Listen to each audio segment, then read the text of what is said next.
Ladies and gentlemen, welcome back to Doctor Who Reviews. And somehow or some way, we've done it. This is episode 250 of the podcast.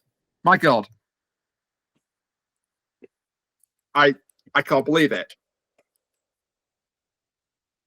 Where has the time gone? It's very scary. But anyway, because it's a milestone episode, I've got no more than 4 special guests with me. In no particular order, Scream You Warrior Master, it's Kuchiri. Oh, hi. Scream If You Hate the World and Everyone in It, it's Sean Dillon. What good is sitting all alone in your room? Come hear the music play. Okay, I'm kicking him. This is a 4-person podcast now. I'm kicking him. No. That was beautiful. That was beautiful. Be nice. Scream You Like Quantum Leap, it's MichaelWhovian. Hello. And Scream If You Want Mike to stop talking about Wizard of Oz, it's Freezing Inferno. I would scream, but I'm recovering from an illness, so yes, I'll you are. I wasn't actually scream, of course, because then you're doing the planet and all its atmosphere and everything combined. Well, So yeah, we're doing Scream at the Shalka.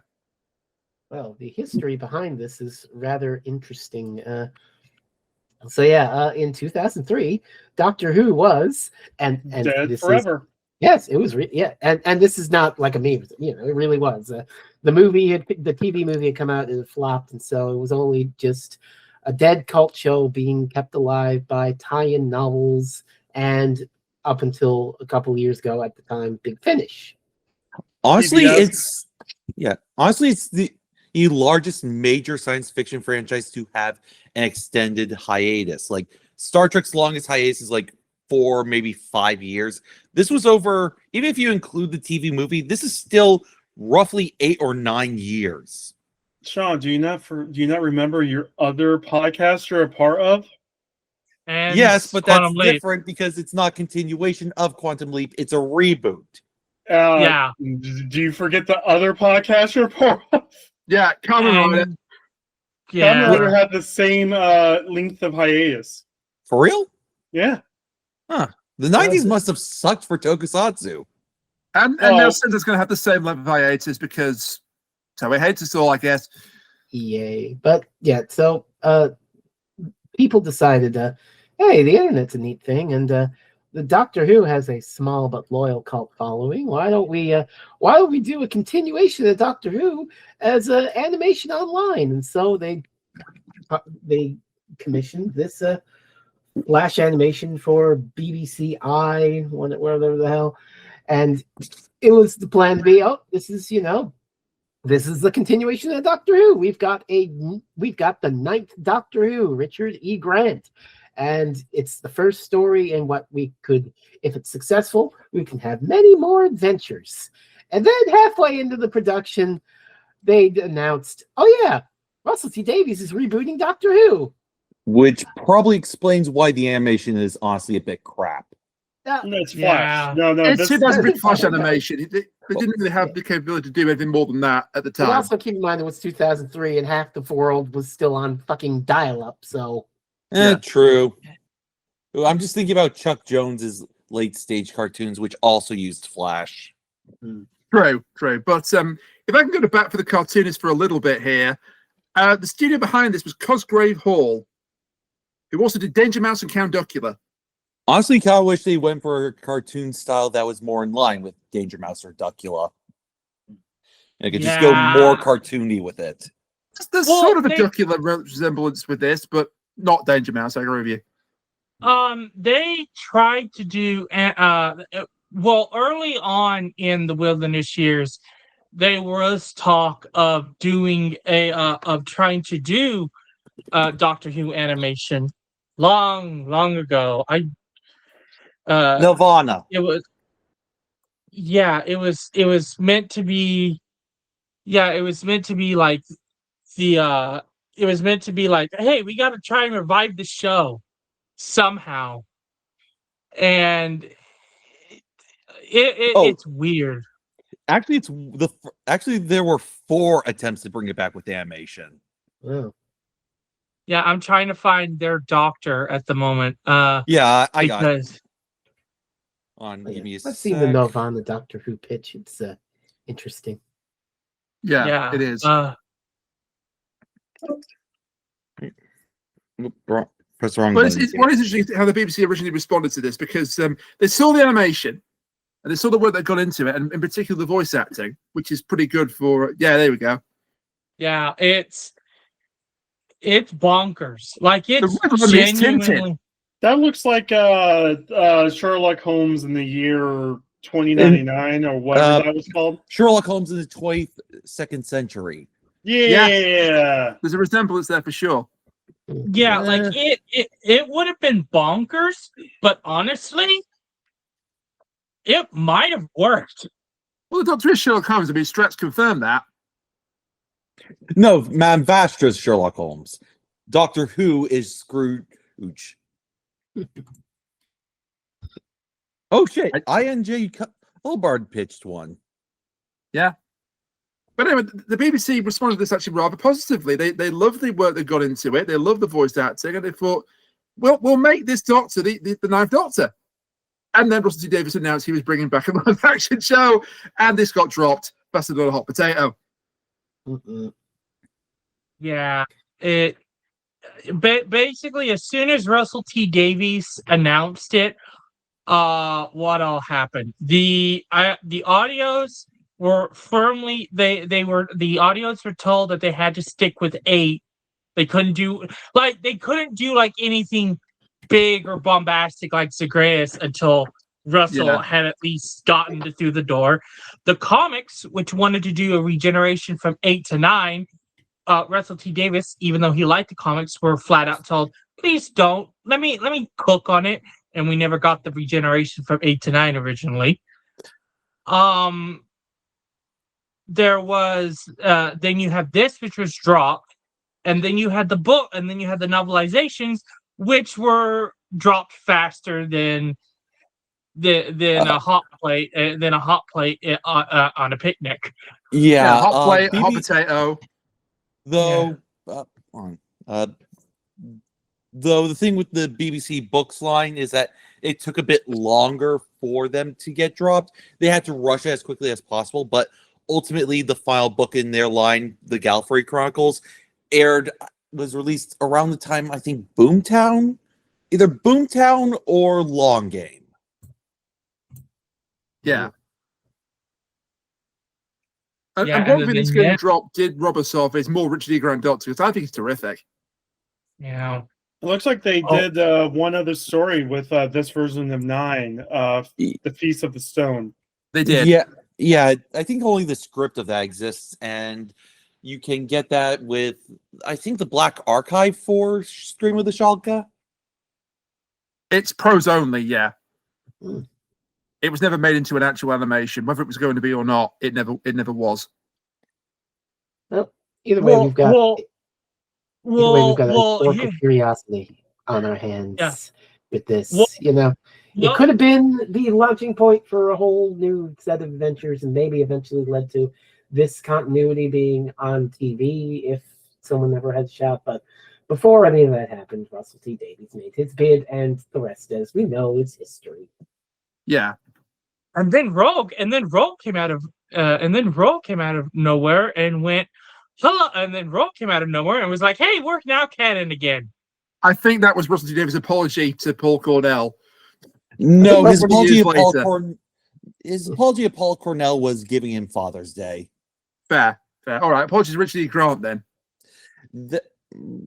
His apology to Richard E. Grant was, it wouldn't have been RTD, it would have been Moffat. That was Moffat, yeah, that doesn't count. Yeah, I'd probably say that the actual apology of Richard E. Grant would be Big Fish letting him do a crossover with the Eighth Doctor. True. I mean, I'm sure right now Richard E. Grant would be happy to do something with Doctor Who. I mean, we could have got Richard E. Grant audios. We were robbed. Yeah, well, I mean, there's still like he's been doing a lot of stuff for Loki. He's having fun with it. I mean, he's a fantastic actor. He really is. Mm-hmm. One of our great British actors that we still have. Funny enough, he was even supposed to be he was in the running to be the master in the TV movie. So Yeah, that would have worked. Which pretty much is the history of Richard E. Grant in a nutshell. We are never getting a With Nail and Die reunion film. We also had Alien 3 with that, where Charles Dance's character was supposed to be played by Richard E. Grant. Oh my god. Didn't even realize Charles Dance was in Alien 3, so that's how much I know. But Now, was Paul McGann supposed to be in Spice World? That's the real question. which shall remain unanswered. Go ahead, Kuchiri. Future Rain put Richard E. Grant as Wolf Job. God, I am laughing as if I know what that means. Oh God! I am crying because I know what that means. What? Why have I become the wolf job guy? I actually don't answer that. But Now, let's get with the show. Yeah, I've been trying to. Yeah. Now I need to ask: are we gonna go beat by beat, or are we just gonna leap in and go crazy? Generalized beats, because if we did beat by beat, we'd be here all day.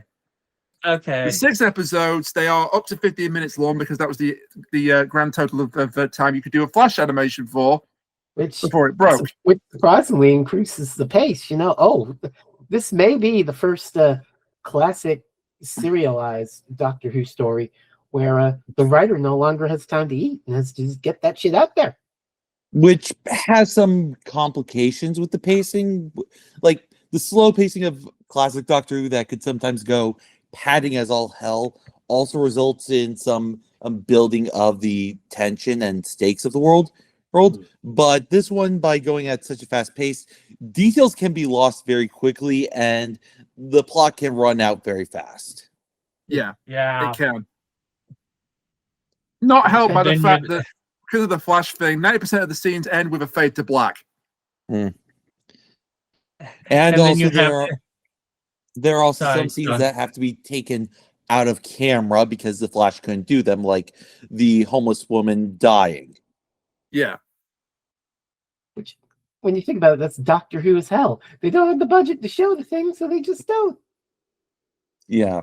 I mean, I'm pretty sure the budget die though. I mean, I'm pretty sure the budget of this Flash animation in 2003 was half of what any of the budgets of a single episode of 63 Who was.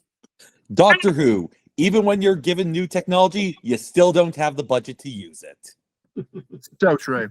This had the budget of Edge of Destruction. Oh my God! Somebody went there, didn't they? Hey, listen, Edge of Destruction is a masterpiece. Despite that, I know, I love it. I know it is. It's that or Marinus, which is my favorite season 1 episode, and I can't. So I'll just have the basic talking points for each episode. Beginning with episode 1, then. We begin with a meteorite being discovered by 2 men, and then something comes out of it, and they can't move.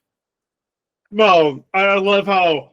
Oh, hey, it's a meteorite. I must touch it. It's like. Oh wow! Look, there's a strange worm in this meteorite crater. Oh, I'm gonna go touch it. To quote the announcer from Pokemon Stadium, it can't make a move. Oh my God! Yeah, this is pretty much. Hey, you see that World Worlds movie? Let's just try and be like, oh look, it's well, War of the Worlds wouldn't have been out for another couple of years, so this is more. You ever read War of the Worlds? Let's touch that thing. Well, it could be worse. It could be hey, you know what War of the Worlds needs? An Amazon Prime subscription. I should point out in the original War of the Worlds, one of the government men does nearly burn his hand on the metal when the top starts unscrewing. And to be fair, this is also very much going for the Quartermass vibe. Deep cut. Which is to say that Paul Cornell is playing with Pertwee for good and for ill. Which we should probably give some context on that. In the 90s, when Doctor Who early online Doctor Who culture was coming up and whatnot, Paul Cornell had an infamous takedown of Error of the Autons, I believe.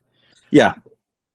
So it's kind of been a thing that's followed him his whole career. The fact that he has a bit of a what's the word I'm looking for here? Grudge. Grudge against the Pertwee years, which is funny considering that that years later he made he did a third Doctor comic for Titan, the Heralds of Destruction. Yeah, Which pretty good is- comic. Pretty good comic, but Salamander. Like that's all you have to say. That's such a cute little twist. The fact that he makes you think you're having a multi-Doctor story, and then he pulls a trick out of the old continuity books. It's like, oh, actually, it was Salamander. He survived. So our setting here is, well, this made me smile. It's Lancashire in the year 2003. The fictional village or town of Lannet. I checked; it doesn't exist. If you put Lannet into Google, it brings up a US pharmaceutical company instead.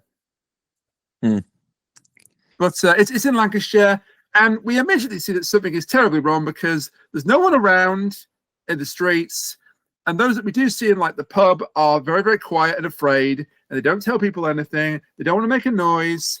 It's very dystopian. Well, I suppose Doctor Who must be dealing with some time quirks because it would appear that 17 years in the future has invaded Lancashire. Oh my god! I'll let you have that one. It is my county. I'm just saying, but it is my home county. Pick up the red roses. So, Wait, we do wait meet a minute. some... Wait a minute, Rainiac. I thought you lived in Texas. Nah.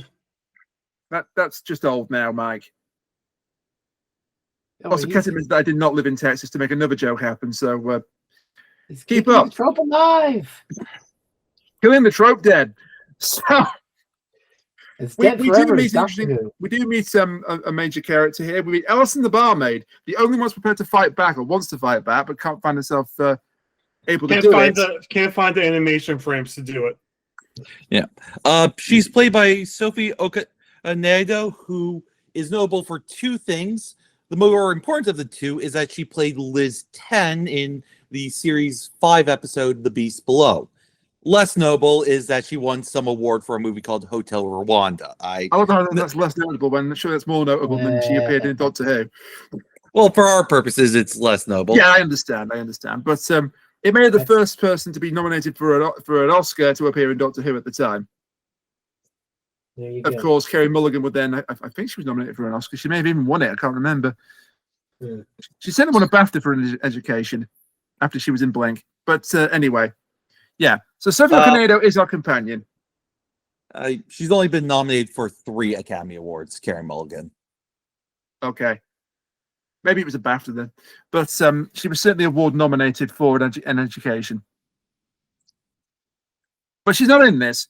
Who is in this for about 5 minutes is a kindly old homeless lady who is then briefly murdered by sonic projection. Lovely. And also, you glossed over the introduction of our Doctor Who, which is the TARDIS arriving. He walks out and he's like, "I'm not going to do it, you assholes! No. I was getting to that because, as I say, we do blow by blow by blow. We'll be here all day. Well, yeah. I will say my headcanon is this is what season 5 of the failed reboot from the movie was going to be. Oh my gosh! Like, because we have bits of the second Doctor's like insubordination. Yeah. We still have, the Master being his captor, because that was a thing from the movie, is he was taking the Master back to Gallifrey for sentencing.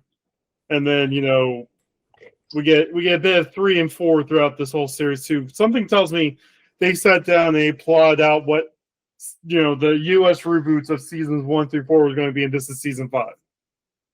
It's possible. It's possible. Which is a cool idea. Which is honestly a cool idea to plot out a television show that that never happened. To plot out a one that never happened, and then go, let's actually show an episode from that timeline. The Heroes reboot tried that. Oh, Tried. Yeah, That's what he happens when you let tried. Jeff Loeb be in charge of things. Oh my god, Yes. the Heroes reboot was such a shit show. Yeah, no, Tim Crane was like, this is season 17 of the story I started years ago. It's like, oh, cool. Great. My god, maybe you should have stopped around season 12 Yeah. then. Yeah. But there is a term used to refer to this incarnation of the Doctor, which he isn't referred to this at all in the actual story. Mhm. But I love it. The pale aristocrat. As for which incarnation of the Doctor this is appears to be the 9th Doctor, which makes this the second time we've had a 9th Doctor appear after the Curse of the Failed Death. Yes, he's a 9th Doctor. So There's a Richard bunch of Grant 9th is Doctors. so Richard Grant is both a 9th Doctor, a 10th Doctor, and a Doctor Who villain. Yeah, seems legit. Honestly, I kind of prefer him in Curse of the Failed Death. Yeah, well, I love his coat though in this. Oh my god, I love his coat. I love his outfit in this. It's a good design. It wasn't supposed to be originally be Richard E. Grant that was going to play him, but it's a good design. Oh, Who was originally supposed to play him? Oh man. God, I have to find that. I watched the making of on the DVD copy of this, and do you know who they were originally hoping who expressed interest in doing this? Wasn't it Robin Williams? No, it wasn't Robin. not Williams. Robin No, Williams. Robbie Williams, Robbie the singer. Williams. That's it. Yeah, Better that's Yes, it. the Monkey Boy. Yes. Yeah. One insane. he was so convinced that was going to win him awards, and it didn't. He was so convinced, bless him. But they used Russell did eventually use that idea. Hey, get a pop star on the Doctor Who to boost its appeal. Yeah, Cammy from Street Fighter. And also Kylie Minogue. It's the same person. Ah, She played Cammy in Street Fighter the movie. Wasn't Billy Piper like starting to become something at the time whenever That's series who I 1 was happened? talking about, but he went with Street Fighter. Yeah, he went with a pop star, which was Yeah, you Billy said a pop Piper. star. I'm not taking the blame for that. You said a pop star, Yeah, Billy Piper was a pop star. and so was Kylie Minogue. So is Kylie Minogue. She's got Christmas Yeah. #1 last year. Billy Piper was cast first, so Yes, but when you think of Billy Piper, do you think of her as an actress or a pop star? I mean, at the time, she was a pop star. at the time, right? She was actually both, Right. but yes. was this before or after the thing with Matt Smith? What? Oh, yeah, I know the one you mean. Probably Probably. before. Oh, yeah. It wasn't Penny Context Dreadful because needed. that was after Doctor Who. But Matt Smith wasn't in Penny Dreadful as far as I know. Toby Dalton was, though. But that's a story for another time. Then we get our first horrifying thing of the story. The lava sculpture. It used to be a person. Oh, the horrifying thing is the description of what happened to this person. That's what I'm getting at. How she did it to herself, why she did it to herself, how she begged them to stop her and they couldn't. She only stopped when she didn't have hands anymore. And then she dunked her face in it and petrified into lava. Which you'd think, she would have died. But well, either way, That's not what lava does, but liberties. Yes. It's far more horrifying than she went in the lava and was immediately melted to goo. Hmm. Yeah, this is for those listening to this podcast who don't know, Doctor Who deaths, especially in the wilderness years, they tend to take aspects from horror movies and stuff like that, from just how I mean, that's bad how they the is. Yeah, later That's how- classic Who. later from Yeah. last two had a bunch of horror references too. I mean, that was just the period. Yeah, horror movies have given us a lot of recurring death tropes and death methods. It's just the wilderness years is where they went full on Well, yes, because they had no one to hold them back. God. They could do what they wanted in the wilderness years. There was They no didn't tribute saying, have- actually, they this is a didn't- bit too much, guys. It didn't have someone threatening to cancel the show over how violent it was. Exactly. No producer, no director general. No one to say, you know what, lads, that's a bit too gratuitous. Speaking of gratuitous, the two Shalka, well, we don't know the Shalka at this point, but two creatures arrive at Alison's house. They're furious at the Doctor. He decapitates one of them with a tray and makes everyone explode by reflecting their sound waves back at them. They'll be fine because they'll just knit themselves back together. But the first Doing event what exploding with Shalka. Sorry, Rain, doing what with their sound waves? Reflecting it back at them with the tray. Mhm. Where's the Doctor Who mirror alert button? Quick! It's in You gotta post. find It's in the button. post. It's in post. Doctor Who Mirror Alert. Doctor Who Mirror Alert. No, Future Rain, you have to have Michael yelling about this over the sound and you screaming this coming in post. I'll see what I can do. And put up Wolf Job while you read it. No, I won't be doing that one. But yeah, they won't be down for long. They'll just knit themselves back together. So the Doctor then goes to a lockup outside the house. But also go ahead, Fresno. I was just gonna say, Rain is like, I will put anything in post, but I won't edit in that. That doesn't Balls. really work. Yeah, well, welcome to 2003, ladies and gentlemen. If you think we're slightly wincing at the references, oh boy, next episode is going to be a fun time. Yeah, but that was a reference that Fresno crowbot in I mean, you were in themselves. preschool in 2003. You don't know the culture.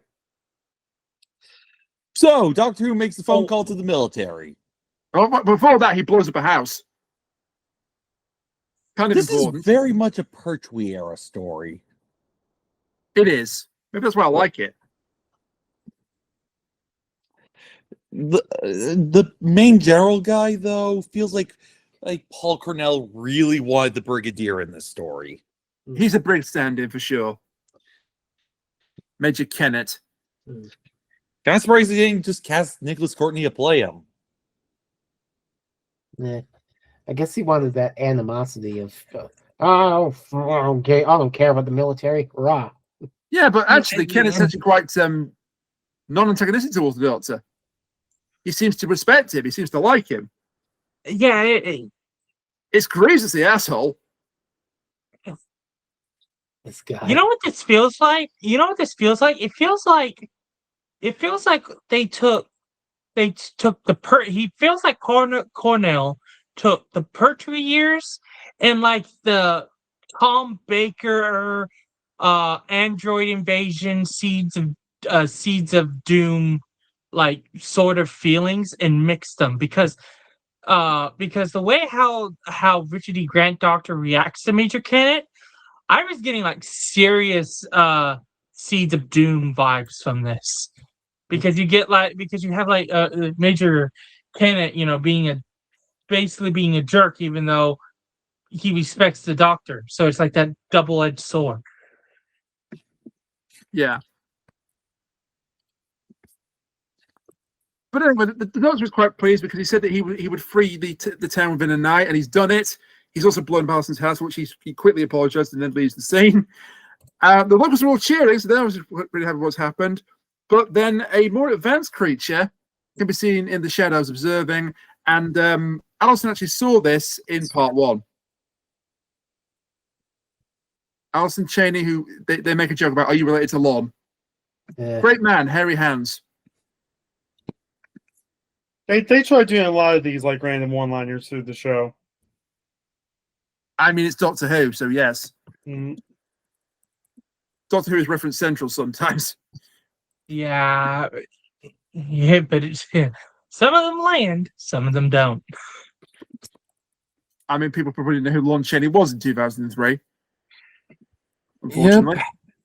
Yeah, you could honestly see this being an old fan script that Paul Cornell wrote during his fan fiction days that got readapted to be the Shalka rather than and Pertwee. Yeah, quite possibly. Or this could have been the Pertwee script. It could have been. But anyway, the TARDIS is gone. They're not to find realize the TARDIS. We saw it get snatched by the worms in part one in actual fact. So he calls in some help, wanting a team of speleologists. He gets the military instead. The aforementioned Kennett and Greaves, among other soldiers. And then we get the big surprise return. It's the Master, but not as we know him. Ooh.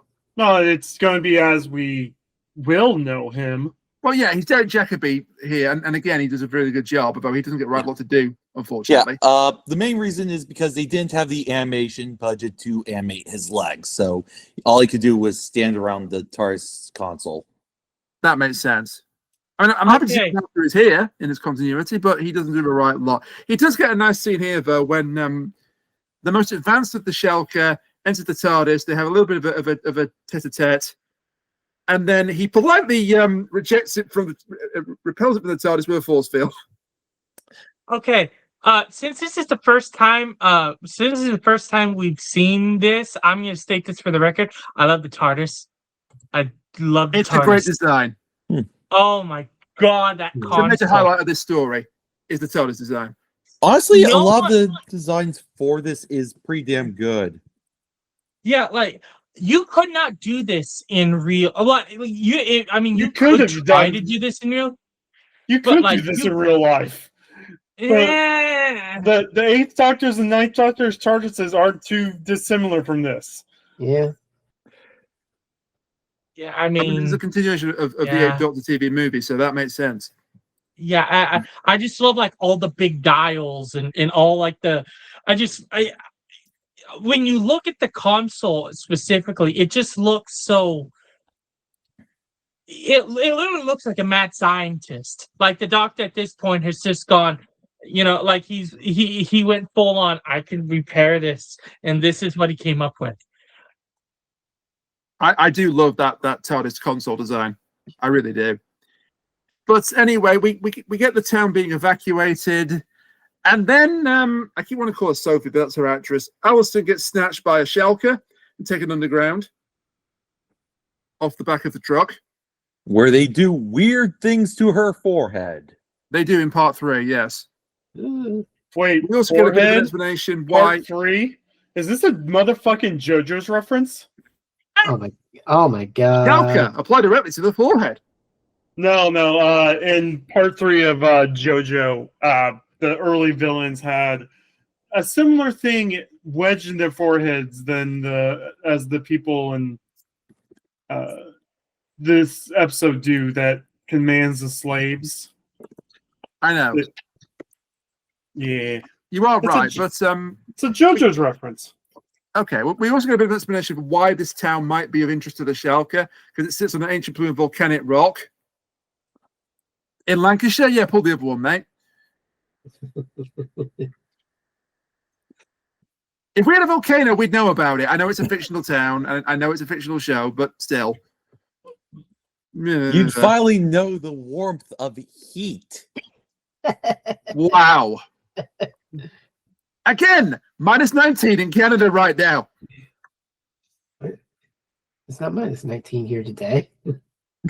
Well, it has been this week, though, hasn't it? It's been Right, like so which was the warmer climate? Checkmate, atheist. So anyway. And I know you did make that dig, Sean did, but I don't know what the climate was in America, so I can't do that. I'm sorry. About the same. About the same in the Northeast. Right. Okay. Wow, we're actually playing Weather Top Tropes now. Incredible. Stop the podcast immediately. No, but as you said, yeah, the creature does something to Alison. That will become important later on. Then we get a nice moment where Kenneth gives the Doctor a gun, or offers the Doctor a gun, and the Doctor says no. In unequivocal terms, no. Don't ever offer me a gun again, Major. Kind of foreshadowing what we'll get with the 10th Doctor. The man who reports violence never carrying a gun. Until he did. Yeah. In his quote unquote at the time final story. He'll be back. Yes. He will. Twice. I just find it funny how in the new series the doctor is a lot more is a lot more like he thinks on his feet. He tries not to use weapons, but he rarely does use weapons and stuff like that. And then you have in the classic Who, where again, re-mentioning Seeds of Doom, he breaks a man's neck. Indeed. He does indeed do that. Then The there's Doctor never vengeance would on my Var- ass. Then there's vengeance on Varos, wherein he pushes a guy into acid. Which causes That another guy to fall into also. acid as well. Again, the man who never would my ass. And the two doctors where he smothers a guy with cyanide. Welcome. Man who never would, etc., etc. We could It's probably just spend like- an entire podcast listing all the times the Doctor has murdered people. It's just No, like horrible. talk about Yakuza and Kiryu never kills anyone, and it's just a montage of the first 3 games and all the times that he threw people into bullets and shit. How did we get to Yakuza? But also go ahead, Fresno. No, what you need is there's a video on YouTube. It's this is the title of the video. The doctor's gonna bust a cap in your ass, and it's set to I don't know the rap song. It's the song from Office Gangster's Space. Paradise. Yeah, but no, it's the song from Office Space where they beat the shit No, out it's of not Gangster's Paradise, but we can't repeat what it's actually called. Okay, thank you. Yes, but and it's that song, and it's set to every moment in the classic series where the Doctor shot or killed someone. The word "die" is included in the song, and that's all I'm going to say. Yes. There's a lot more than just "die," but it's included in the song. So that's a choice. Speaking of choices, a check about Western Mass Destruction in 2003. Yeah, Paul Cornell reacted to the war in Iraq by aligning with Tony Blair.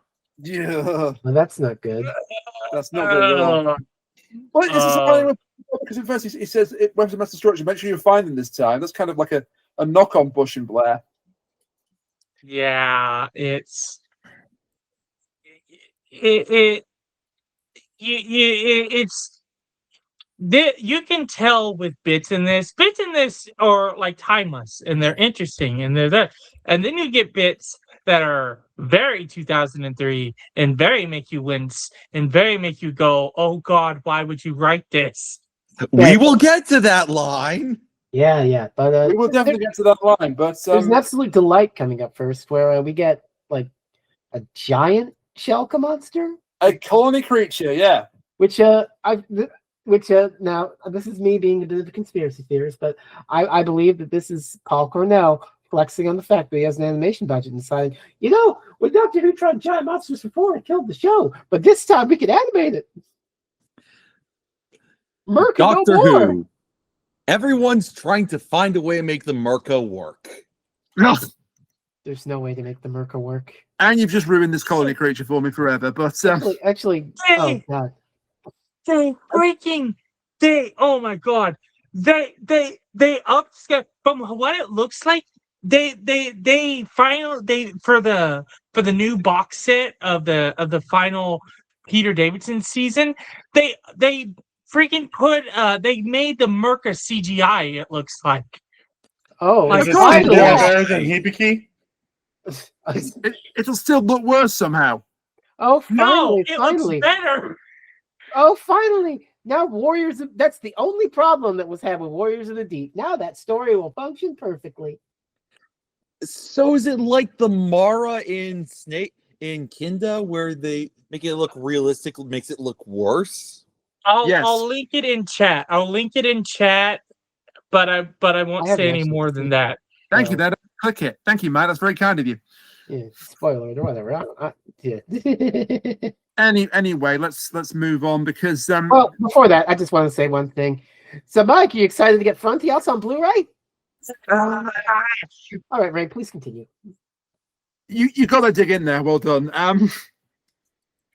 So the army outstretched to throw grenades, which actually separates the Doctor and the creature from them, which was actually done on purpose. Oh, this is glory. I love this. Yeah, and then the Doctor thinks he's Slim Pickens from Doctor Strangelove. Yeah. Honestly, it seems like that's the most fun Richard E. Grant has in this story. I don't know, Yeah. when he's singing in the climax, he's having the ball. Oh, he's having a time of his life when he's singing in the climax. Well, life is a cabaret. But he jumps in this thing's mouth and then says, "Take me home, boys."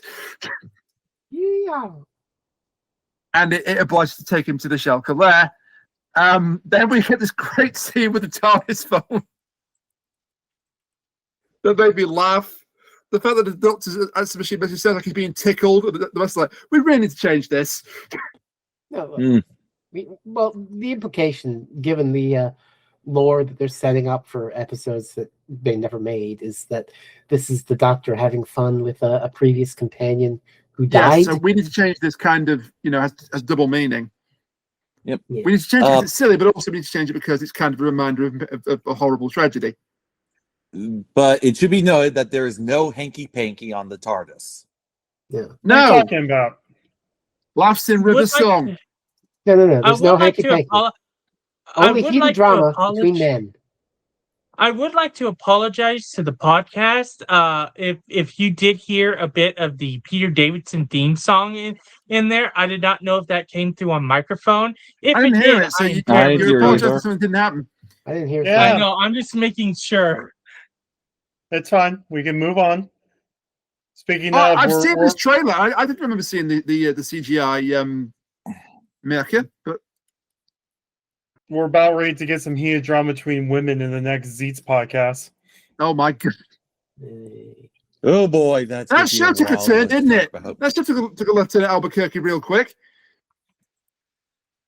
But anyway, we're still talking about Doctor Who here. So yeah, I love the TARDIS phone scene. I love the fact that the Master laments he still exists to hear this. And he can't get to the phone because it's outside the force field he's generating to keep the Shalka out. Honestly, a lot of Derek Jacobi's performance as the Master feels like Jeremy Irons in The Lion King. Yeah, it's a shame that they didn't get more time together in this. Richard E. Grant and Derek Jacobi. God, Jeremy Irons as the Master would be amazing. I'm writing that down for my thing. I need to write that down. Dreamcasting. Jeremy Irons is either the Master or Rassilon. I mean, you already got Timothy Dalton. What more do you want for Rassilon? True. I mean, he can't be topped. But so Jeremy Irons for the Master then. But speaking of the Master, he's a robot. I believe the proper term is cyborg. Android, but yes. I don't know. So there's a bit of lore behind this. So apparently, after he went into the Isle of Harmony at the end of the TV movie, at some point the Doctor actually fetches him from there, and then because he's feeling lonely, he puts the Master's consciousness into a robot body, which he allows the Master to have some choice over its design, which is why it looks like he looks like here. And just the implication, that the Doctor is lonely, and also I think he wanted to help the Master because they're still frenemies. It's basically the Missy status quo from Series 10. Yes. I'll leave it to everyone to determine if that was better or worse than this. But he is a robot, so he can't leave the TARDIS. I suppose it's some sort of power source that he can't be separated from, or he just shuts down. No, he's probably still a prisoner. I mean, and I'm sure, in order to get him out of that, the Doctor would have had to make a deal with the Gallifreyans. Well, it's implied that they're working for the Time Lords here. It's implied that they've been working for the Time Lords for some time. Apparently, according to Paul Cornell, though this is based off of TARDIS Wiki, so it might be inaccurate, there was supposed to be some sort of calamitous event that hit Gallifrey, a sort of like a time war. And then Russell T Davies said, "No, I'm doing that. Hands off." Yeah, so this is the third time war before Russell T Davies. The Land Before Time War. Wait, the third before him? Yeah, BBC Books. Then you got Big Fish, and now you have this. Yeah, Big Fish did the Time War before Russell T fourth. Davies. Sorry, this is the fourth because I forgot 5D War, which was what RTD was influenced by. I think we all want to forget 5D War. if I'm being honest with you. I don't even know what that is, but please continue. I'm trying to. So we meet the leader of the villains. This is Prime, or Shalka Prime, voiced by Diana Quick. I love the snippy dialogue here from the Doctor. Kind of wish you used third-person pronouns instead of first-person pronouns. Though this might just be me being a fan of pluribus. I mean, he hadn't been a woman at this point in official canon, so no, in I mean official like the canon. Shalka Oh, Prime. the Shalka. Oh, sorry, I thought you meant Yeah, the Doctor. third-person pronouns. I apologize. Yes, but this is our villain. She's pretty darn good as a villain. She's become more humanoid to understand how the humans think, and also it means that she doesn't explode when the Doctor explodes over the Shalka later on. Which is actually a pretty cool idea for, like whenever it's done, like, yes, it's a trope in and of itself, but whenever it's done, it's always a cool idea because here is this thing thinks so little of humanity that it literally turned itself into humanity just to be like, that it could. So it can be like, I've taken this form just so I can see how you think. Yeah, it calls everyone lower creatures as well, which I think is deliciously ironic because technically the Shalka are lower creatures because they're always spending time in Earth's underground crust. I don't know if that's what Paul Cornell was going for, but that's what I took from it. Big dramatic irony, like, oh, you are all lower creatures, but you're lower creatures because you're actually underneath us. So, yeah, that never actually gets mentioned implicitly. Then the Doctor gets in prison with Alison. She admits she wants to leave the town, and probably Joe as well. I mean, good choice because the man is absolutely useless. He doesn't do anything in this when he's not controlled by the Shalka. Mickey did more.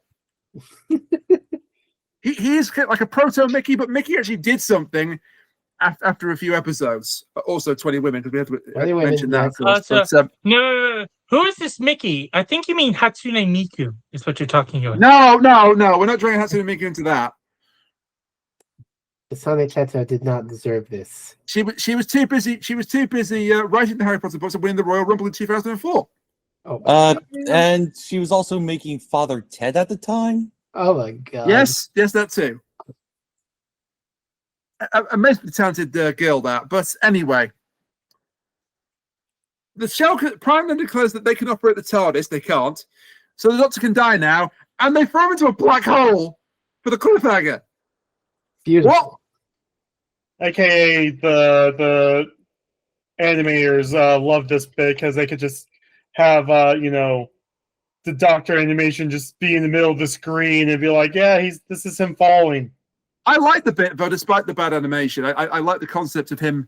He's about to die inside a black hole, and so he's trying to use the phone to give his last words. I must switch up. Low battery. I will not be denied my last words. Damn you, Nokia! See, Which feels very much like 8th Doctor comics era. this is the comics era, and it's still hilarious because there's a panel that goes around every now and then wherein the 8th Doctor demands to be executed in the nude. Anyway, the Shalka now have control of the TARDIS, and the Master is reactivated and seemingly aligns with the Shalka. Of course, he actually doesn't. He's just trying to stall for time here. And on the off chance that the Doctor actually really is dead, then he's going to have to pick his side. The Doctor understands when it's revealed. So naturally, he tries to buddy up with the people taking over the world. Well, yes, he's the Master. It does lead to a funny moment when the Doctor comes back into the TARDIS because shenanigans happen. The phone's connected to the TARDIS, so therefore it can materialize a door handle for him to enter the TARDIS. Just go with it. And it's like, oh, Doctor, I mean, how dare you try to stop the great Shalka Empire? Just the way he switches. Like, I'm happy to see. I mean, die. Instead, the Shalka end up dying when the Doctor tips them into the black hole. Well, if you notice, he is grabbing onto something. Goodbye. He does say, and I've noticed, and the master does take the hint and immediately grabs the handle or the rail to stop himself being sucked into the black hole. So they're all gone now.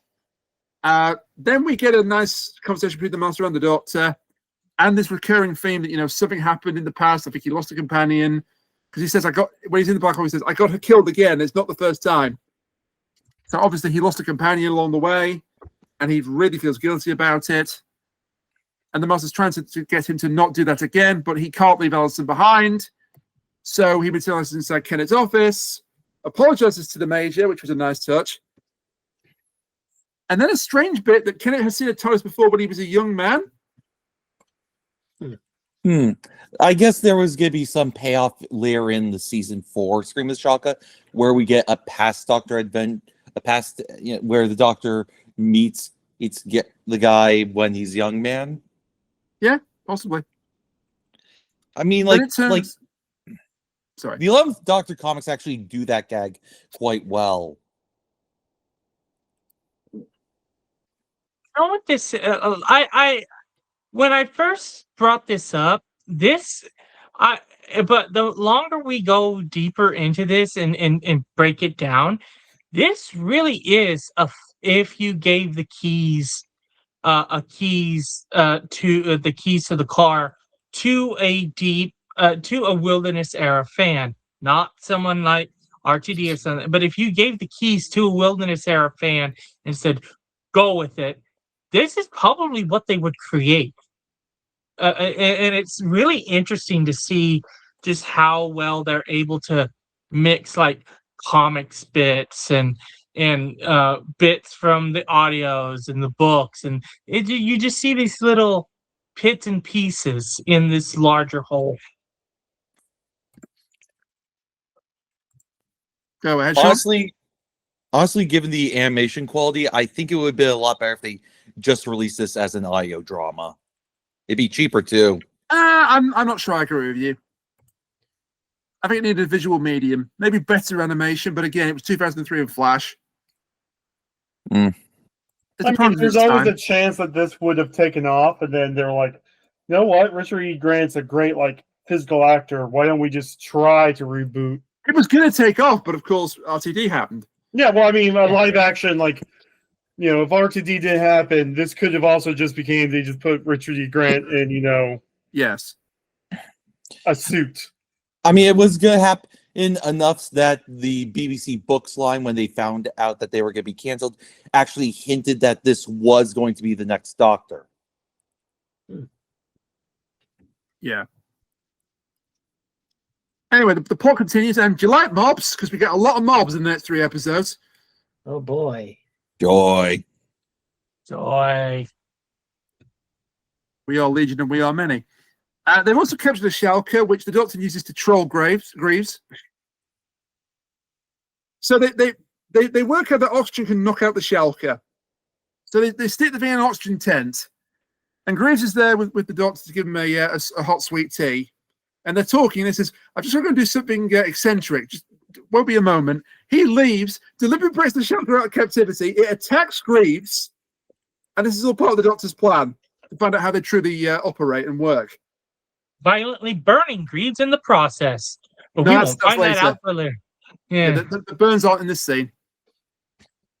The burns happen off camera somewhere, possibly because the radiation was getting too much. Well, I mean, that's what they implied, that the ozone layer was gone and the sun was in his face. But only he was the only one to get burned was him.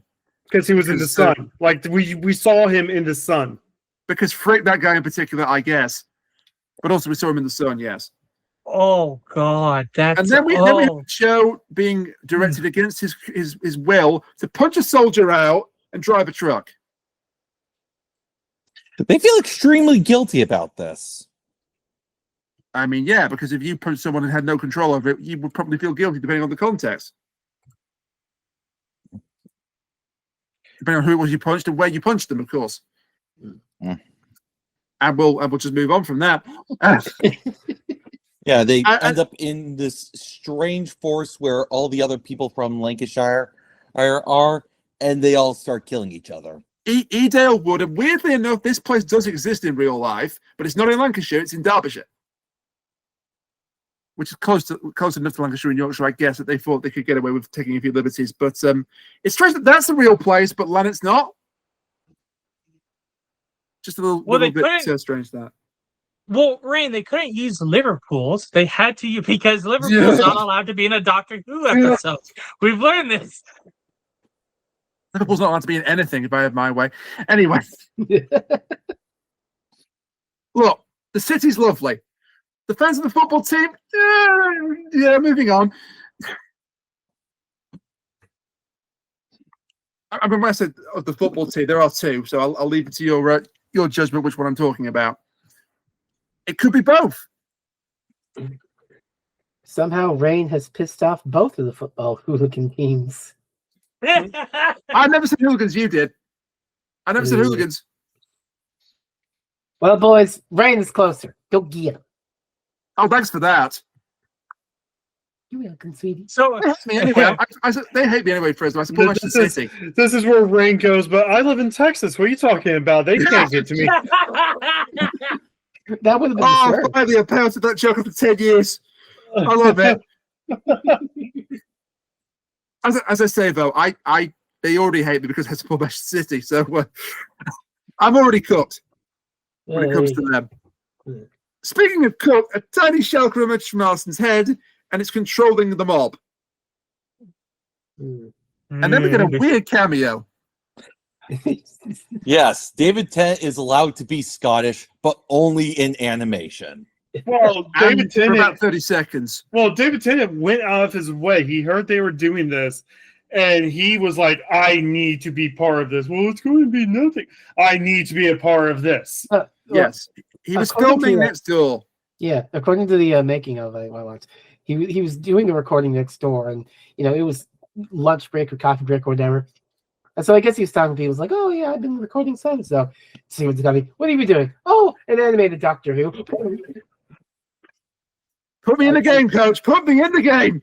Because he was a lifelong Whovian. Yeah. Yep. He's a big fan of the show. And now he's been 2 doctors. 3. Yeah. 4. 3 doctors. Yes, you're right. 3 doctors. 4. No, he's right before. Wait, who's the 4th one? Who's the 4th one? Let's see. There's 10, 14. Who's the 4th? The freaking the nobody one. Yeah. Oh, in which case 5 if you include John Smith. Yeah, that's who I think of John Smith, but The 510 coming soon. Oh my gosh! Don't give me ideas, please.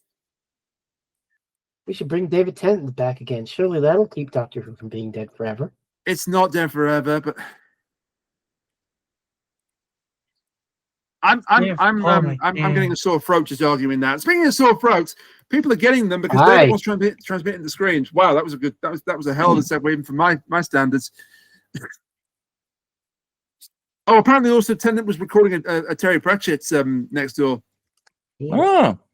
Morrison has educated rodents, immensely educated rodents, which I have not read. I've read a lot of the Discworld books, and they are phenomenally good, but I haven't read all of Pratchett's work. Yeah. Only You Can Save Mankind was a childhood favorite of mine. So the slaves are all screaming now. So now to stop the plan. And so they're not something with him to do something. And they don't just let him do it. It's like, Godspeed, Doctor, and good luck. Then we get the bit with, as you alluded to, that the ozone has been stripped away. So it's the end of the world as we know it. And we all feel fine, apart from the guy that's horribly burned. The Shalka then blow up 2 fighter jets that tried to stop them. They were never going to stop them, let's be honest. And then a great line from Derek Jacobi when Alison comes on board the TARDIS and he doesn't think the Doctor's there, so he goes, "I am the Master, and you will..." Comes to light when you get to know me, my dear Miss Cheney. Because the Doctor comes in, so it's like he doesn't want to get caught doing that. So I've said this once. I said it again. I love this TARDIS. because It's just great. seeing the master as a robot and actually having him be like interacting with the Doctor, like they still are enemies to each other. They still do not like each other, but he's No, very they much like each a part other. of the They've always liked each other. They're They've always frenemies. been They're best frenemies. friends. Yeah, they're frenemies. Thank you. But yeah, they're pretty much the thing of like it's ending up being like, look, you will hurt yourself again if you let another companion in on your. And then here's the Doctor again, can't help himself, brought someone in, and so the master's like, fuck it, I'm just gonna pull. You know what? If that's what he's gonna do, I'll join in. Prez, Heated drama between men. heated drama between Time Lords.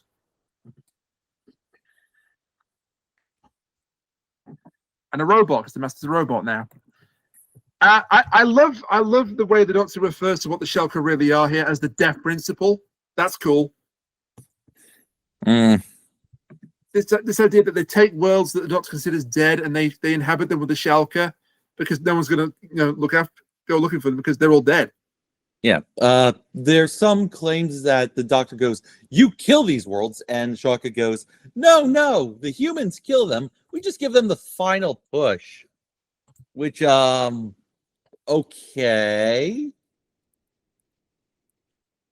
Again, he really did not take kindness to the Iraq War, did he? No, he did not. Mm. Especially given the era, there are some stereotypes regarding the Middle East and the underground. Yeah. Oh dear. We should also point out, but that's a good comparison to make with those stereotypes. But we should also point out that the Doctor actually ripped the little tiny Shalka out of Alison's forehead in episode 5. I love the scene where he confronts him and her boyfriend Joe's. Oh no, Doctor, I can't stop myself. I'm sorry. Don't worry. Just right Just out. knocked him out. No, I feel the Joe. I can't stop myself. Neither can I. Whack. Damn, that felt good. So he's got this little thing. He then swallows it whole, and it gets reprogrammed by his neurons or something, and he learns all the information about the Shalka's grand plan and what they are. And we saw a bit in the TARDIS there where he was trying to hit a note and failed miserably. The Master says to him, a bit flat, don't you think? But he hits it here, and the Shalka explode one by one. Yeah, he hits it by singing Cabaret from Cabaret. Yes. All except for Prime. Phenomenal performances in that film, by the way. Yep. That certainly is a film. It is, but also Liza Minnelli and Joe Gray steal the goddamn show. Yes. Apparently there's a production with Alan Cumming in it. Ooh. I can see it. Alan Cumming is the cabaret host? Or? Yeah, the Yeah. MC. Oh yeah. No, I've seen videos of it. It is horrifying and amazing. Pop star Will Young is the MC in a production of Cabaret. He's actually pretty good. Oh, I mean, wow. have you guys seen half of Alan Cumming's outfits in the trailers? Like, I was going to say, that kind of gives you away how good he would be in that role. mm-hmm. Mm-hmm. And then we get an amazing moment. How to defeat the main bad guy. How about let her do it to herself almost? Because she's screaming at the Doctor to hurt him. His nose is starting to bleed, but he shrugs it off. And she's like, "You fool, Doctor! Only inexperienced or surprised Shalka will succumb to that. I am not one of those." But the Doctor's not smart enough because he wanted to scream him right to the controls for the black hole. Bye, bitch. There is a bit of a problem with this one, and so throughout the climax, they repeatedly mentioned how this is a sonic threat. This is a baddie who uses their sonic voices to affect things. The solution does not involve the Doctor's sonic screwdriver. Do you know that would be a bit too easy, though? Mm. Perhaps, but it's also right there. Yeah. Yeah, Remember what happened but- when the Sonic weapon met a Sonic weapon in Partners in Crime? Also, Massive reverberations. you wouldn't Oh. get Richard E. Grant singing. Yeah, I True. wouldn't get. But another thing is that this is the era where the sonic screwdriver was effectively dead. Yeah, but No, with- he uses it. yeah, he uses it to turn his cell phone into a door. Yeah, he doesn't use he it. does. And it's designed to look like the Ah. Pertwee one. Yeah. Which again ties in that this was probably a Pertwee fan story. Like it's not 1982 anymore. You don't have to go, oh no, if I don't take away a sonic screwdriver, I can't lock Peter Davison in the cell for an episode. It's Give him still the fucking true that they did that in, but I agree with you. You know what I mean. That's I know. And then with Prime gone, the Shalka are wondering why we've not been getting orders for the last 2 minutes. So the Doctor now has control of the machinery. He then gives the tiny Shalka back to Alison, puts it back into her forehead. So she, Which again, it was in his stomach. Yeah, how that thing didn't melt by now, God knows. But Time Lord's stomach's built different, I guess. she's connected to the network. She then orders all of the slaves, their words, not mine, across the world to stop screaming. The Shalka try and fight back against her, and then the Doctor grabs the thing and says, "Am I connected to every Shalka in the world?" "Yes, you are, Doctor." The colony creature shows up again, and then the Doctor gets a great line saying, "You know, like you're just spinning all those points of water trying to control all these humans at once. This is what it feels like to drop them." And he sings, and everything explodes. The colony creature, every single Shalka right across the planet. And then the Doctor celebratory declares vaporized, all of them, even the little ones, which Yep. Oh. Yeah, so one of the major complaints about the Pertwee era is that the Sea Boys happened. Yeah. Genocide in the moment again. Oh, Like- wait. Am I all right, Rain? I'm sorry, I just had to check. Am I allowed to yell about the ending the war between yet, or have you still not seen it? I haven't seen it yet. Fuck. Okay, continue, Sean. Yeah, so it's very much the history of Doctor Who is one where, as the episode mentions, there is a conflict between the Doctor is a man of peace who abhors violence and also committed a genocide against the Daleks. It's very much a contradiction within the Doctor at once. It's a man of peace and a man of violence. Well, he also committed genocide against the Time Lords too. He thought so. Yeah. Yeah. Again, this is before that, though. Remember the top of my but- head, genocides in modern day who include, but not limited to, the fish people from Vampires of Venice, The Autons. the Autons. Well, they come back, so that's not really a full true genocide. But the In Autons, which case, the Time Lords and the Daleks don't count as a full the true genocide. Ratnos, the Ratnos definitely count as a genocide. The fish vampires don't. The fish vampires don't count because she was the one who did it herself, and not. He causes the a Doctor genocide by did killing it. the livestock, though. That's the point. Yeah. Yeah, and then there's also even in Classic Who has the Doctor blows up Scarrow. Yeah. But which again, the got Daleks retconned off-world in that the survived. books So again, because of not a course true it did. genocide. I hate to do the no true Scotsman thing for genocide of all things, but Daleks survived off-world in that one. Well, Yeah. okay. And Destruction of their but home the planet. but the point is, usually with the genocides, there isn't this level of hooray, I did the genocide. True. Right, that the line indicates, which leads me to the tantalizingly ironic position that Paul Cornell finds himself in. He brought Doctor Who back and made him a Tory. Ah! That's, Oh, for the second time this week, I feel sick in my mouth. that's how he here. I'm sorry, I have to explain the joke, but that's how he ended that Terror of the Autons review we talked about at the top of the show. He's like, and so they exiled Doctor Who to Earth and make him a Tory. 4 out of 10 or whatever he rated it. You leave Bret Hart out of this. I have nothing bad to say about And then He's an Canadian amazing, hero. yeah, absolutely.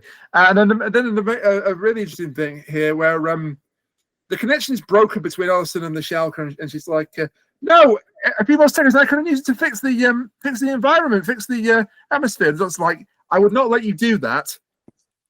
You have to fix your own problems. Okay, when did the Prime Directive get here? But surely, if she orders that to happen, that is humanity fixing its own problems. Well, no. The thought is that I can kind of get what it's getting at, but it did it in a horrid, messy way. What he means by it is that if she were to tell the Shalka, if she were to use the connection of the Shalka to heal completely the Earth's atmosphere, that would pretty much be, using the outside influence. It would pretty much be like the Prime Directive, using outside influence to make the world better. When in fact it has to be you. It has to be you who makes the decision. You can't just use something else somebody else gave you and off you go. You can't just it's getting the cheat card is what it is. You can't use the cheat card to do it. You have to learn. That argument never really flies well in sci-fi with allegory and stuff like that. But Paul Cornell is not the first nor the last to make that mistake.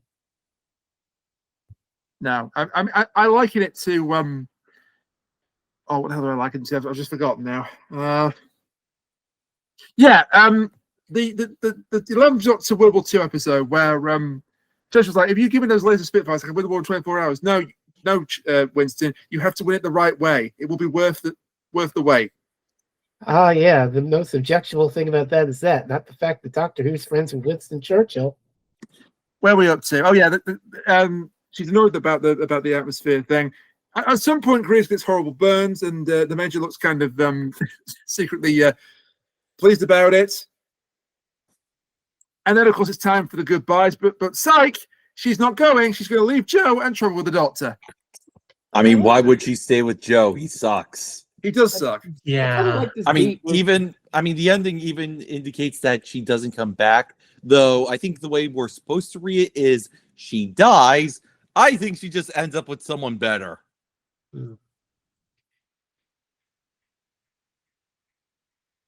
Yeah. So they're going to travel together on a series of adventures that will never be televised because, oops, we revived Doctor Who on TV. Yeah. Sadly, well, not sadly, because we've got some amazing television in it, but sadly for this, RTD happens. Yep. I'm surprised they haven't even tried doing like other big finishes. That is a surprise considering. There was Shada. Yeah, I think now with David Warner sadly passing away, this would actually be a perfect way to fit the gap that David Warner left. Left behind after his sad passing, because David Warner is the most famous of the Unbound Doctors. This would be a perfect case of filling that void by having Richard E. Grant come in as this Ninth Doctor. I agree, but also there are fan projects of people taking Big Finish audios and doing animations. Or in the case of the extremely talented Lady of Time cosplay, taking Big Finish and then cosplaying as Missy and other characters and doing lip sync to them. She doesn't get enough of a shout out. I'm giving her one now. Yeah, there are also several pretty good animatics that take Big Finish audios, mostly Eighth Doctor. Actually, I think it's mostly Rob Shearman. And then on the flip side, there are the people that are trying to animate the Toy Maker episodes. Oh God. I was nice. I took the slur out of it. Yes, you did. I appreciate that. Still, at least it's not. True. Whoa. True. Yes. So that was Screw with the Shalka. So what do we all think about it then? Starting with Sean. It's very much a mid-tier Pertwee era story. There are some good points, but overall it's just Eh.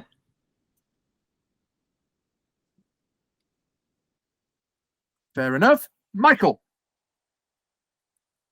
Not the worst. It's not the worst Doctor. Like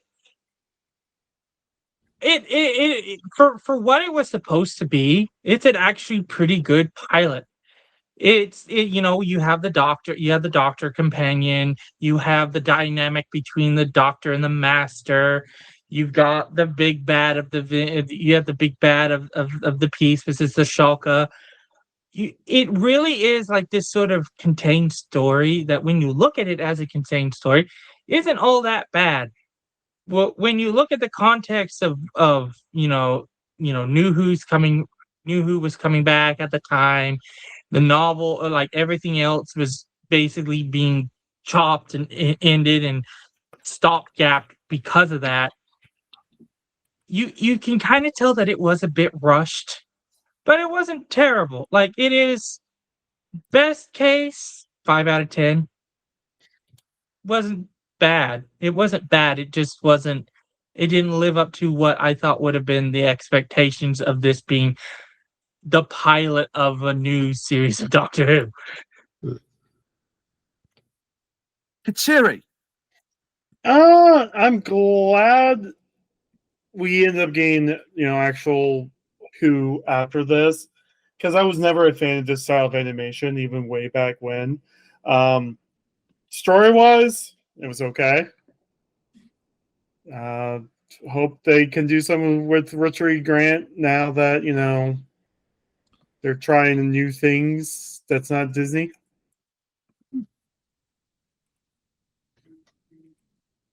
Yeah, we're free of the mouse now.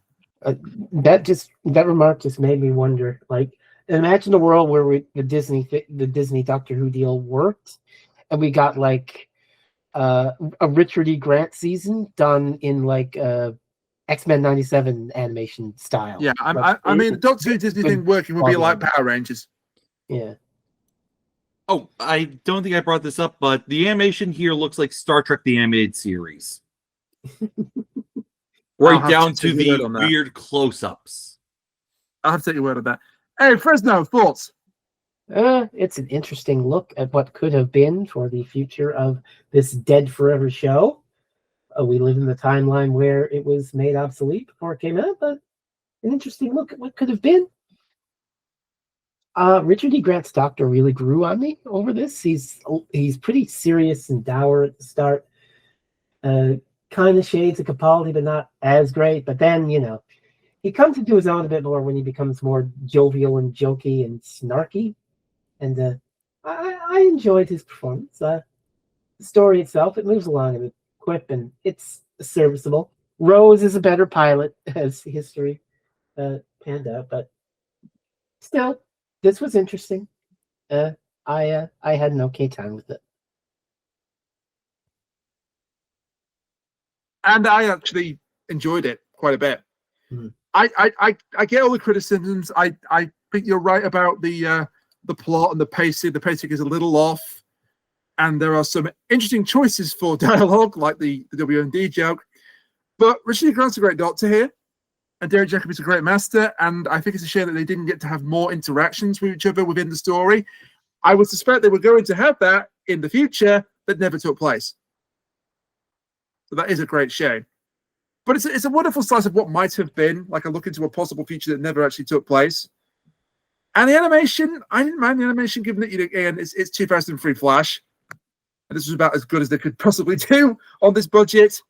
But yeah, obviously not the greatest pilot, because again, that's probably Rose, but or greatest pilot of the 2000s. But no, I enjoyed it, and I thought they did a good job. So thumbs up from me. All right. But will the rest of you be giving me a thumbs up when I tell you what we're doing next week? Or not next week, 2 weeks for the next story that we're covering. All right. Lay it on me. Okay, well, 2 weeks from now is Valentine's Day. Which is not a day I particularly like. So I figured that we might try and make it a little bit better for me by talking about a really good story that has a kind of a link with romance. So next time on Doctor Who Reviews, Matt Spiff stars in The Wedding of River Song. Woo! Oh, well, let Lena know. You know, I honestly thought you were gonna go with Scherzo. No. Oh. I mean, no. Seriously, that one is good. So, Rain, after you put Wolf Job right here, can you tell us where you can find this lovely people? What is it? What is it with the wolf job? What is it with the bloody wolf job? Seriously, the ultimate love story. What even is Wolf Job? Google it later. Actually, don't, because then you'll be put on a list. But Yeah, you will be put on a list. Don't do it. Rain. It's okay. For Okay. Sean's benefit, it was a Games Grump skit back in 2010. Oh, so when the bad one was on the show. No, it was still Dan. it was Danny. Oh, I thought John Sean was only on the show for the first 6 months of it.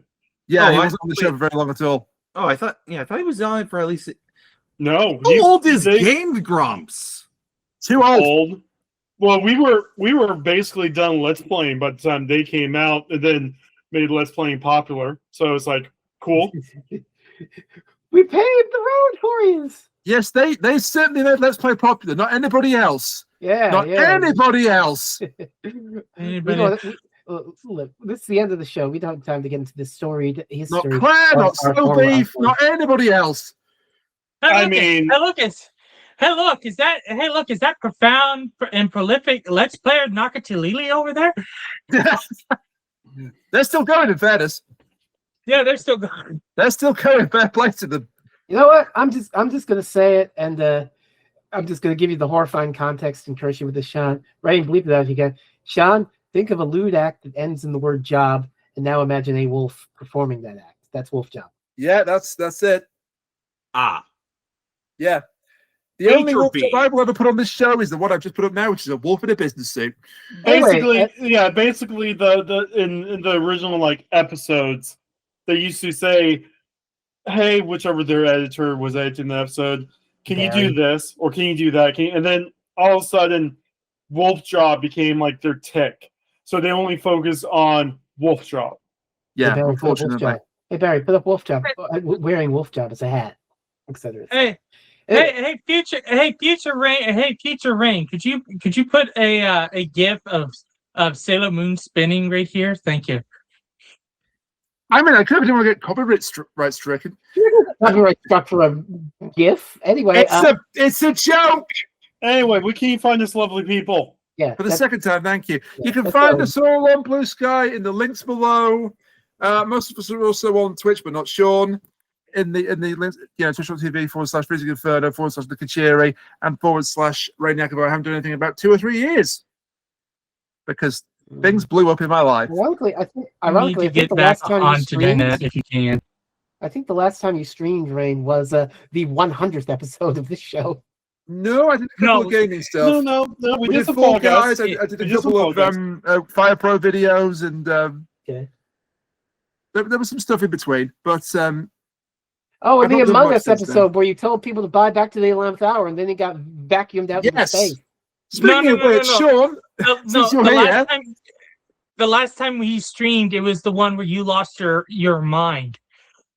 That's the same stream. speaking of books, Sean, seeing as you wrote one of them, why don't you do the honors? by the back to the 11th hour, her physical edition coming April-May due to delays involving Lena really wanting to write about witches. I mean, fair. By Blame her. The Tower Through the Trees, available from Archfield Press. That's written by me. Coming soon. Soon from me as well. We have an Objective Arbiter of Reality and About Space, which is by me and Lena. I also write for The Beat, and there's also Shadow of the Gallifreyan, which features none other than Freezing Inferno. And also And your some good other self and talented Lena and a people bunch of other people. But Who I yes, could mention in this Google Meets chat.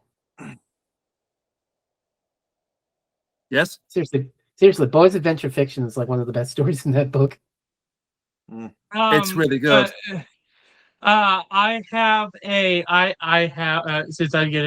have a letterbox, which is MichaelWhovian, and then I also have a blog, MichaelWhovian Thoughts at blogspot.com, Nice, which which I recently just passed.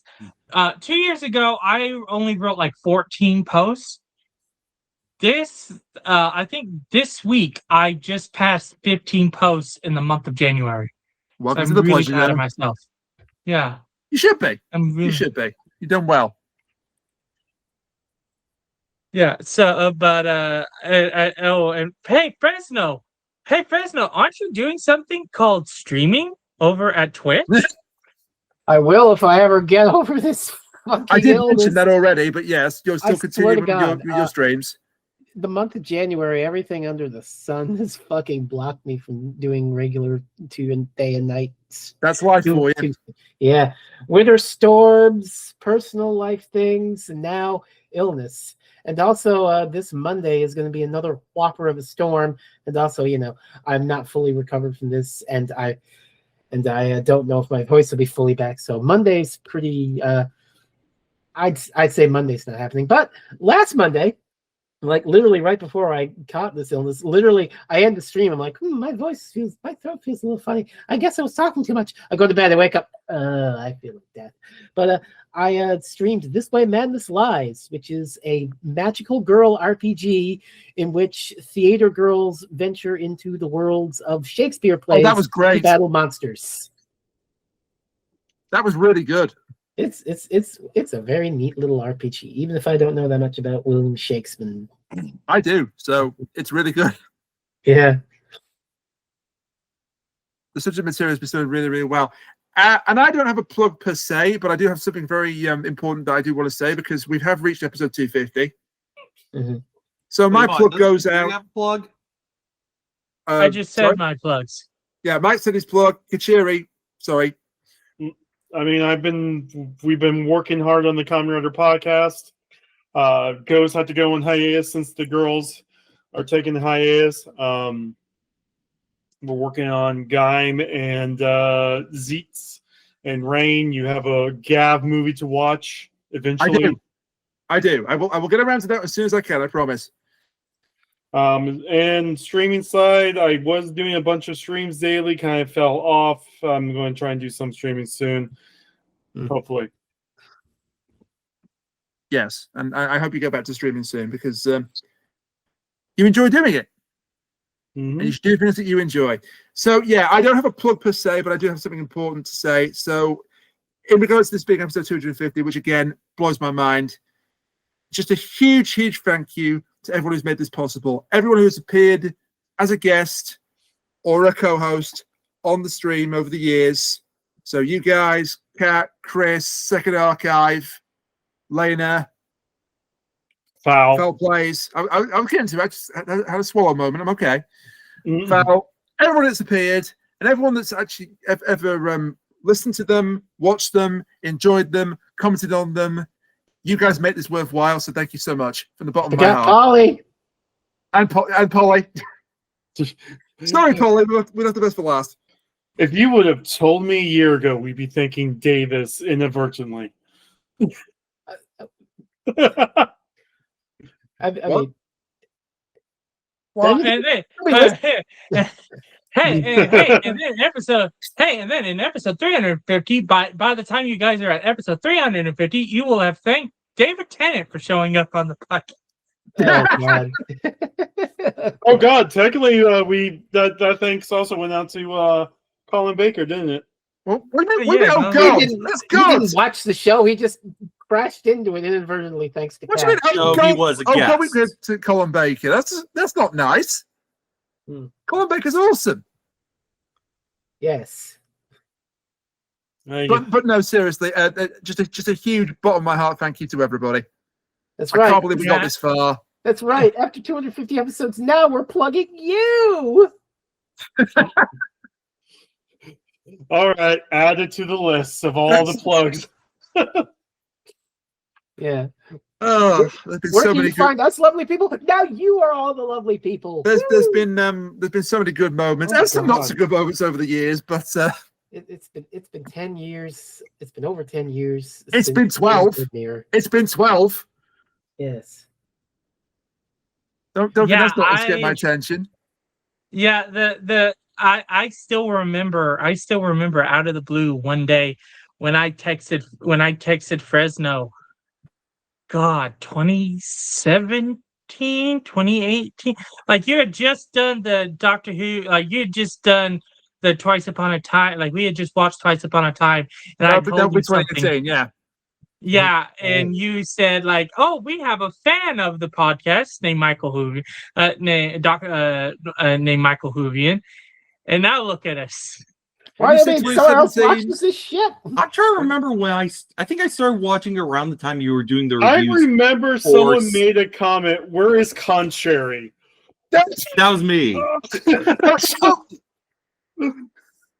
Yeah, I think I started watching the show around. I think you were doing the Series 7 reviews. Series 8. Series No, 8. we started Series Series was the first 8. one we did as a collective. We don't Yeah, we don't talk about the first time we did Darkwater Death in Heaven. Yeah, that Or went was it Death in badly. Heaven? I don't fucking remember. I don't. That went remember. badly, but we got to have later on to correct it. So Oh God, It's all good. the season 9 ending supercut. That just makes me laugh every time I think of it. that's 10 years old as well. Yeah, beautiful. I just turned to dust. We won the $50 While we're doing all this remembrance, can you remember to say goodnight? I certainly can. Hey guys, remember the time that I went on Air to Torn Press and read works by Gene Campbell and I was like, Mirrors and Doctor Who, that's a pretty neat concept. Yes, I remember that. Because you And put up that's every when- other week. Yeah, and then a long-running joke was born. Like Fresno playing the Wizard of Oz on the SNES on his Right, end this on his podcast Switch. immediately. Man, Fresno's missing out on all the mirrors and freaking Madoka Rider right now. Madoka Rider. So Yeah, many mirrors. So many reflections. Madoka Rider. No, it's written by Urabuchi. I know, but also just the phrase Madoka Rider has. Oh yeah, by the way, so for the Rider reviews, because we're now on the same week because we delayed it, Doctor Who. We're going to be watching Gaim's version of episode 3 of Madoka next week. Wow, can't wait for Rain. Wait, I thought we already hit that. Oh God. Oh my Oh, god! but the show hasn't started yet, Sean. We just the told you show's the not first started. 11 episodes was a prologue. The show's not started yet. Also, since he asked me so nicely, good night, and we'll see you next time. When we well, some of us anyway, cover the husband. No, that's not the right one. Damn it. The wedding. The wedding. I always get those two confused for some reason. I mean, they are really both good, but It's because they have the same the same. over the song, yeah. But Yeah. next time we're covering the wedding over the song. Until then, bye for now. I get to be normal about Series 6 arc again. Woo!